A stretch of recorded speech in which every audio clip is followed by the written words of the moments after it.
देशभरामध्ये प्रचंड रोष या संदर्भामध्ये आहे। आज गेल्या कित्येक दिवसांपासून देशाच्या राजधानीमध्ये सोनमजी वांगचुक यांनी उपोषण सुरू केलेलं होतं। त्यांना अचानक उचलून नेलं अभिजित तिप्पे आणि त्यांचे सहकारी आणि देशातील लाखो तरुण आज दिल्लीच्या रस्त्यावर उतरलेले, पण सरकारला साधं त्यांच्याजवळ जाऊन चर्चा करण्यासाठी सुद्धा वेळ नाही।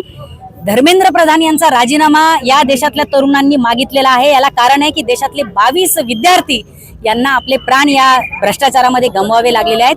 ही गोष्ट प्रचंड मोठी आहे आणि याचं गांभीर्य सरकार घ्यायला तयार नाहीये। निश्चितच जर राजीनामा होत नसेल तर आंदोलन देशभरामध्ये आणि राज्यामध्ये मोठ्या प्रमाणात आणखी तीव्रतेने वाढेल। आमचे पक्षप्रमुख आदरणीय उद्धवजी ठाकरे साहेब यांनी सगळ्यात पहिल्यांदा राज्यामधून या आंदोलनाला पाठिंबा दिलेला होता आणि कालही रात्री उद्धवजी ठाकरे साहेब या आंदोलनामध्ये उपस्थित होते। आम्ही आमचा पक्ष आणि सगळ्या संघटना या ताकदीने या विद्यार्थ्यांच्या सोबत आहोत। झालेला जो काही लाठीचार्ज आहे तो अतिशय अमानुष पद्धतीने होता, त्याचा करावा तितका निषेध कमी आहे। सदाभाऊ खोत म्हणतात की या मोर्चाचा फायदा काही आतंकवादी मनोवृत्तीचे लोक जे आहेत, वृत्तीचे लोक जे आहेत ते घेत आहेत, त्यामुळे केंद्रीय शिक्षण मंत्र्यांनी राजीनामाच देऊ नये।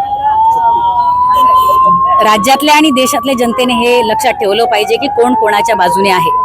आज या धर्मेंद्र प्रधानांना वाचवण्यासाठी, शिक्षणातल्या भ्रष्टाचाराला वाचवण्यासाठी जर सदाभाऊ खोत हे आपली वाणी खर्च करत असतील तर राज्यातल्या शेतकरी बांधवांनी हे लक्षात ठेवलं पाहिजे। कारण आमचीच शेतकऱ्यांची पोरं ही त्या ठिकाणी या परीक्षेसाठी उतरलेली होती। आमची पोरं आजही आंदोलनामध्ये उतरलेली आहेत।